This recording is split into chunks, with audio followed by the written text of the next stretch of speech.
The purpose of this lecture is to provide an overview of the method in this class and to examine the implication of these methods for the Christian faith.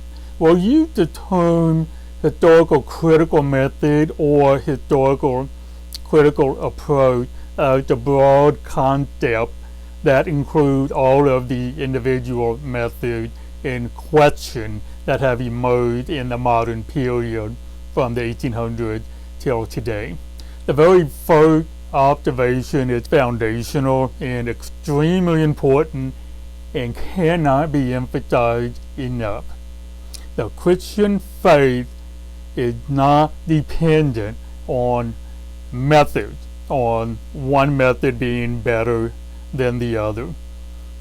The Bible and everything we learn about the Christian faith in history does not show that the faith depends on a specific method. So that's the first major point. I think we've lost that when the historical critical method emerged, and this was a time of optimism in science. And biblical scholars, and this includes some of my teachers back in the day, were not shy about their presuppositions that the historical method is the one true method to understand the Bible better. We see in church history, especially in the early church all the way till the medieval ages, the clarity of faith in God, and this is summarized in the various creeds throughout history, like the Nicene Creed and the Apostles' Creed. And the early creed basically summarized parts of the New Testament and the Bible to encapsulate faith. And the early church and the early church interpreters, and also going down to the Middle Ages, were clear that faith is rooted in God. And the implication was for the early interpreters is great freedom in method, because the methods do not determine exactly what our faith is. So it's kind of surprising that if you look at examples of interpretation in the ancient literature, such as like Augustine and others, we see a diversity of methods that is used. And so that's something to keep in mind, that our faith is not dependent on method. Now, the main presupposition is that this is a modern approach, so it focuses on what we might call a scientific view of the world. Okay? And there are basically two aspects of what we might call a scientific approach to the world.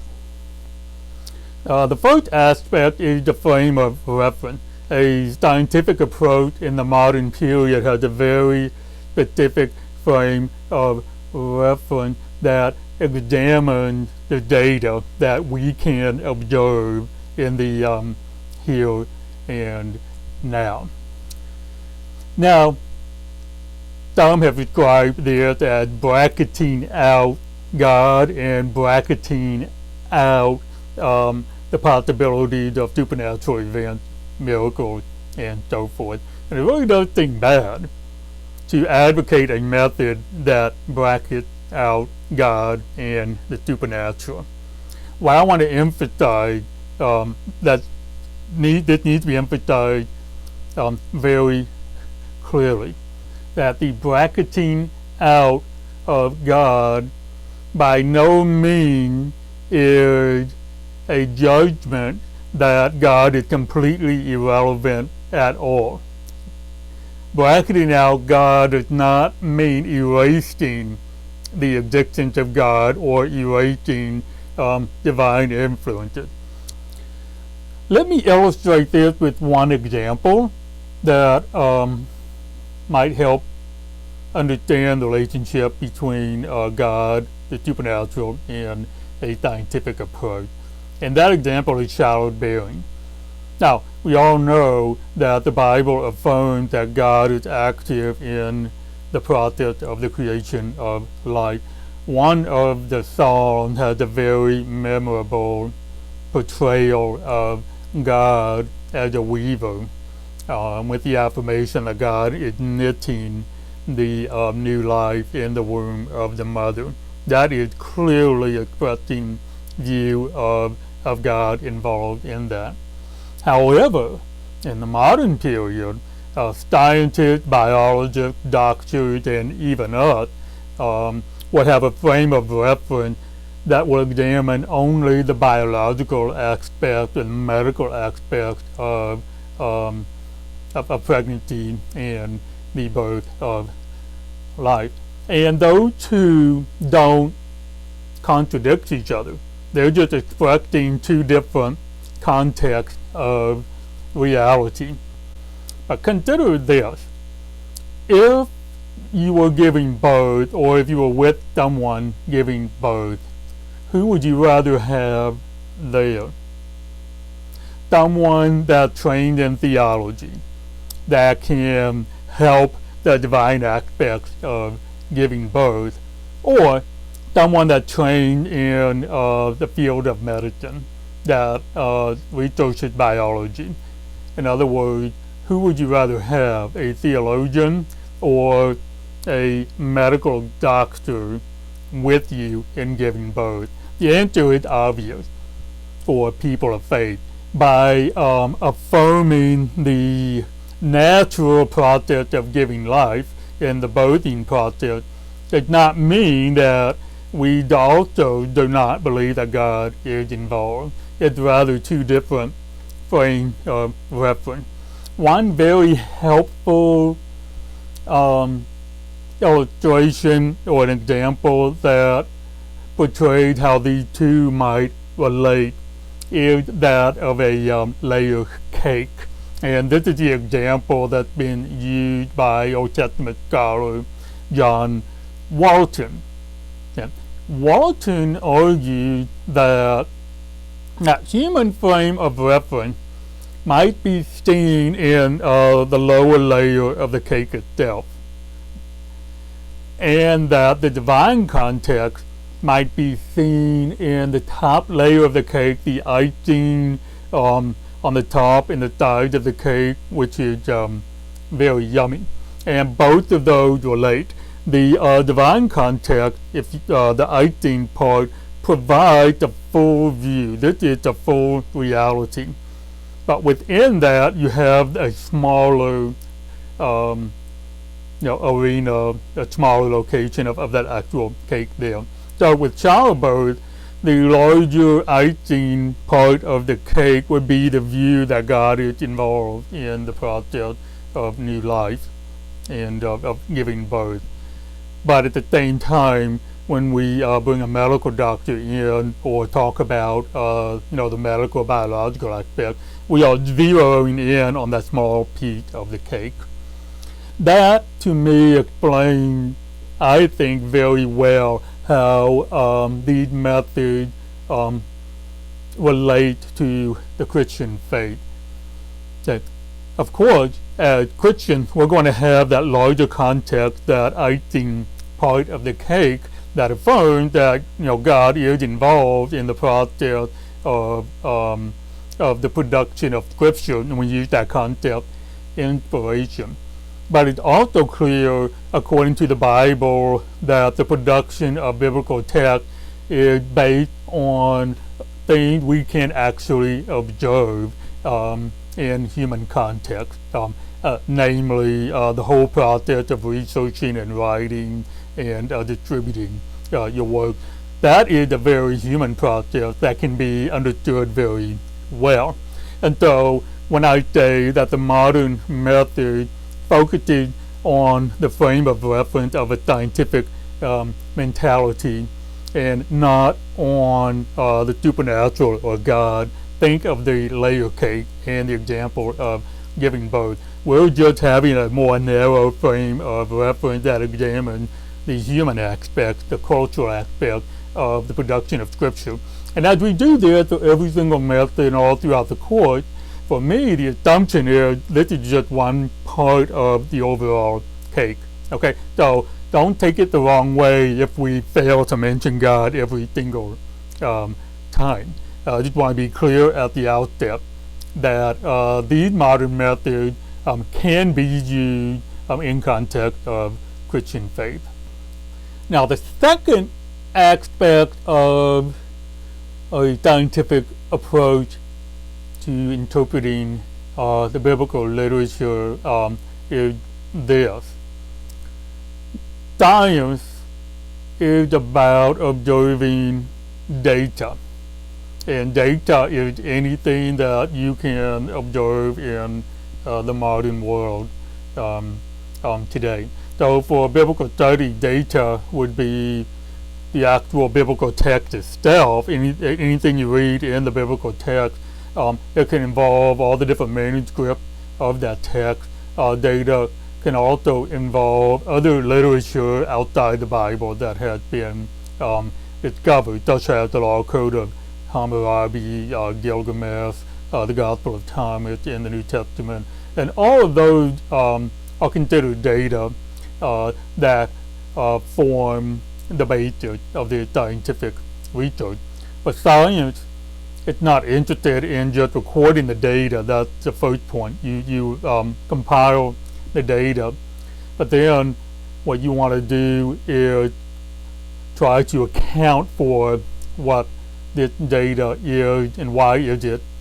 In the New Testament example, we'll be looking at the Gospel. Why do we have different accounts of the same event, like the birth of Jesus? Look at the birth of Jesus in Matthew and in Luke, compare the two, you'll see a lot of differences and a lot of similarity. That's very similar to the creation account in Genesis 1 and 2. So you look at the data, but the next step is to try to explain why it is what it is, and then as part of the explanation to create a construct. And this is the important point I want to emphasize, that the scientific approach involves creating a construct, a hypothetical scenario or hypothetical concept that explains the data that we have. So a construct is created as a hypothetical explanation, and so it's really important to note that. On the one hand, construct can be very, very useful in thinking about the relationship of the data. Let me give you an example of a very well-known construct used in the New Testament. Scholars have noted that the three Gospels, Matthew, Mark, and Luke, and they use the term synoptic, which means to see together, that Matthew, Mark, and Luke together have events or accounts that are very common among the three. At the same time, there are a lot of differences. One specific tool that scholars have developed to facilitate a more convenient form of analyzing the data is called a synopsis. I have one example of a synopsis, and this synopsis simply takes the text of the three Gospels, and they place them in columns side by side of the accounts that are in common. And as you can see, there are a lot of things in common. Mark, for example, had about 90%, something like that, of Mark's Gospel completely contained in Matthew and Luke, for example. So, by examining the data in a very painstaking manner, scholars created a construct. Now, the broader construct is this, that Mark was written first, and then Matthew and Luke both relied on Mark. This explains why 90% of Mark is in Matthew and Luke. That Matthew and Luke refer to Mark as a story. They copied Mark in their Gospel. It also explains why there's a lot in Matthew and Luke that we don't see in Mark. This is explained by the construct that Mark was first, And because Mark was first, Mark would not have the material that's only found in Matthew and Luke. Mark either chose not to include it or didn't know it. So Matthew and Luke must have been written after Mark, because there's a lot in Matthew and Luke we don't find in Mark. If you think about it, if 90% of Mark is in Matthew and Luke would have wanted to include most of Mark. And the fact that Matthew and Luke has material not in Mark is one argument for their use of Mark at a later time. And then there's a second observation related to this. In the specific accounts that have a parallel in Matthew, Mark, and Luke, scholars have noted that Matthew and Luke appears to be editing Mark from the same perspective. Part of it might be improving the Greek style or smoothing theological problems that we see in Mark, and there are many, many examples of this. And it gives the appearance that Mark may be more of a rougher style, or portraying the story of Jesus without being too concerned about theological issues there. And then Matthew and Luke improved on that. If you flipped it, it doesn't make sense why Mark would present an account that seemed to kind of go backward from Matthew and Luke there. Okay, so that's an example of a construct in terms of explaining the relationship between the three Gospels, and that's called Markan priority. This is the construct that assumes Mark was written first, Matthew and Luke relied on Mark. Now, there's another important concept in this construct. When assuming Markan priority, scholars now looked at Matthew and Luke, and then they noted this. Matthew and Luke seem to edit Mark on their own. So the changes that Matthew makes in Mark, we don't see in Luke. The changes that Luke makes in Mark, we don't see in Matthew. Then in terms of the ordering of events, when Matthew rearranges events in Mark in a different order, we don't see that arrangement in Luke. And vice versa, when Luke rearranges the order of episodes, we don't see that arrangement in Matthew. Okay. So what does this mean? Well, scholars, again, using the constructs, argue that the best way to explain this is that Matthew and Luke independently used Mark, but they didn't know each other. Matthew could have been somewhere like in Syria, for example. Luke could have been in Antioch or whatever. They never knew each other, but they both knew Mark. So that explains the data that we see in Matthew and Luke. But then this model had a problem.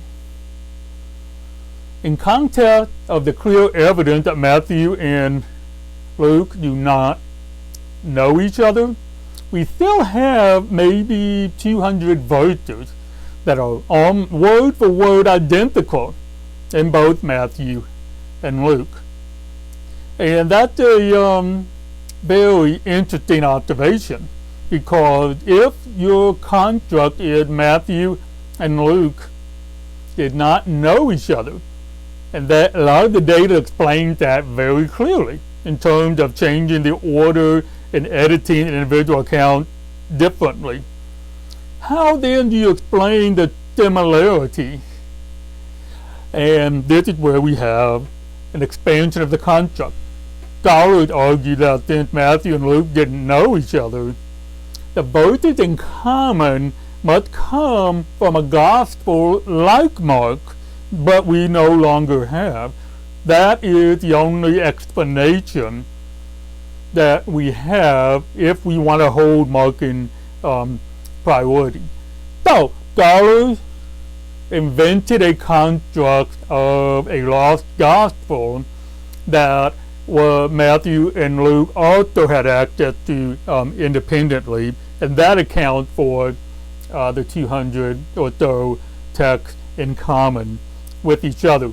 But since we don't have evidence of its lost gospel, we don't know its name or anything, scholars just put a label on it, and the label is the letter Q. Now, when we talk about Q in biblical study, we're not talking about Q that we see in the Star Trek episode, the Next Generation, and we're not talking about James Bond either. Q, and I think Q comes from the German word Keller for sausage. Well, it may be debatable, but that's the easy way to remember Q, German for store. And so Q is just the label scholars give to their lost gospel. That's a good illustration of the scientific approach, is examining the data and creating that construct.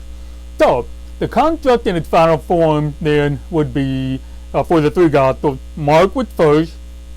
Matthew and Luke did not know Mark was written later, but Matthew and Luke also used another Gospel alongside Mark. We don't have that Gospel, so we're just going to put a Q on it to label those 200 verses.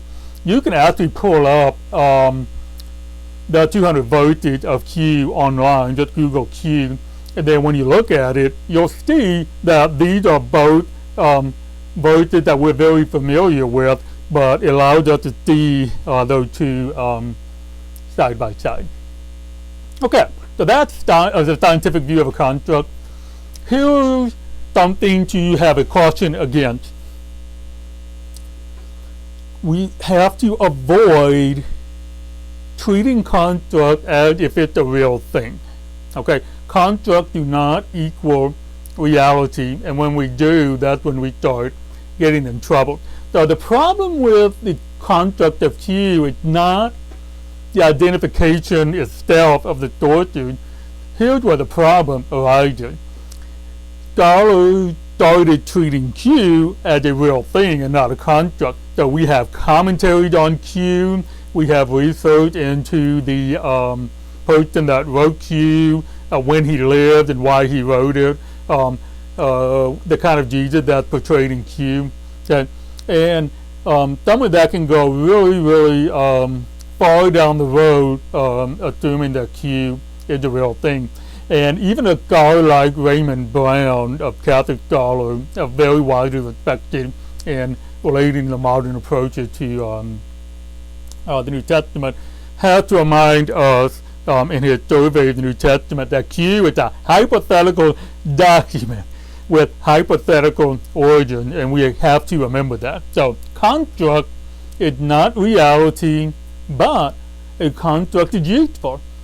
The Q construct is useful because it provides us with a means to acknowledge, number one, we've got 200 verses in Matthew and Luke, okay, that they have in common, but they don't seem to know each other. How do we explain that? So Q is a very useful construct there, but we just have to be cautious not to turn construct into reality. That is really it as far as the scientific approach is concerned. So as you examine all of the different theories, keep in mind that these are constructs that are proposed to explain the real data. The construct of Q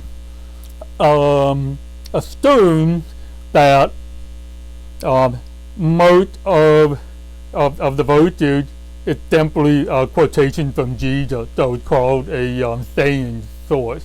We only have one narrative, which is John the Baptist baptizing Jesus and condemning the Pharisees. We have that in Q, but then the rest are saying. And a lot of scholars were kind of skeptical, arguing that we have no example of a gospel that's mostly saying. All the gospels we know of is a mix with narrative and saying. So that was kind of a suspicious understanding of Q. But its concept explains well. But then later, an actual gospel was discovered in Egypt about maybe 1940s, 1930s, around that time, that was written in the Coptic language, and Coptic is an Egyptian language that's expressed in Greek characters. So they dug up a gospel, and they found an actual gospel that is mostly staying. And this gospel is called the Gospel of Thomas. And you can look online for the Gospel of Thomas. But if you want to resource, it had been published. And so the Gospel of Thomas was part of a large collection of documents discovered in Egypt called the Nag Hammadi Library.